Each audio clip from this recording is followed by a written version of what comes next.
Dans un documentaire inédit diffusé sur Canal+ ce dimanche 21 mai dès 23h10 et déjà disponible sur MyCanal, la journaliste Laure Boulot parcourt le Maroc. L'ancienne footballeuse professionnelle fait découvrir les dessous d'un pays en pleine expansion footballistique et en profite pour se confier sur son avenir à Télé Loisirs. Hakim Ziyech, Achraf Hakimi, Asdi Nounahi. Après une Coupe du Monde 2022 réussie malgré une élimination en demi-finale, le Maroc a fait rêver la planète football. Laure Boulot, ancienne footballeuse professionnelle reconvertie en consultante journaliste sur Canal+, l'a bien compris. Elle l'avait même presque prédit. Je voulais aller tourner là-bas avant même ce beau parcours, affirme-t-elle. Pour ce nouveau numéro de sa série documentaire 24 heures de boulot, diffusé ce dimanche 21 mai dès 23h10 sur Canal+ et déjà disponible gratuitement sur MyCanal, l'ex-championne sillonne le royaume pour percer les secrets de ce nouveau vivier à champions. Le Maroc regorge de jeunes talents observés par les grands clubs. Explique-t-elle en témoignant avoir été spectatrice d'un tournoi entre les équipes locales de jeunes et les espoirs du Real Madrid, Marseille et Lyon. Laure Boulot parcourt le Maroc dans une série documentaire sur Canal+. Son périple se veut également sociétal en cassant certains préjugés. Les infrastructures se développent sans cesse. Tous les 100 mètres, on trouve des petits terrains de rue.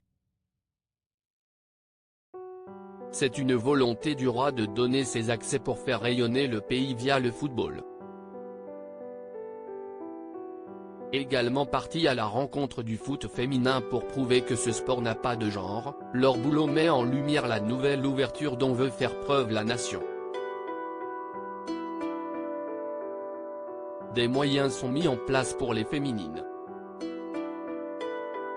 Au Maroc, comme en France, c'est plus simple qu'avant pour une femme de jouer. Fascinée par ce pays du Maghreb, qu'elle visite au moins une fois par an et qu'elle a parcouru avant d'y amener les caméras, la trentenaire ne tarit pas d'éloges au sujet des infrastructures, développées, qu'elle a pu observer.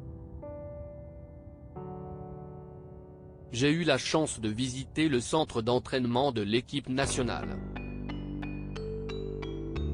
Il n'a rien à envier à celui de Clairefontaine, le camp de base de l'équipe de France, note de la rédaction. Après 24 heures de boulot, la consultante sportive souhaite s'épanouir au-delà du football afin d'aérer son documentaire. L'ancienne joueuse du PSG rejoint certains acteurs qui font le football sans le ballon, comme Édition, qui s'est attelé à peindre les visages de certains joueurs et du sélectionneur Walid Regragui sur les façades d'immeubles. La première fois où j'ai été dans les rues de Casablanca, j'ai vu une immense fresque semblable à celle de Zidane à Marseille, se remémore-t-elle, encore époustouflée par la beauté de ses portraits, c'était monumental. Bien que épanouie dans les missions que lui confie la chaîne, sur le terrain ou en plateau, la jeune femme, motivée par les rencontres, par la culture et les passions déchaînées par le ballon s'imagine également s'ouvrir à d'autres horizons. Peut-être même loin de sa spécialité.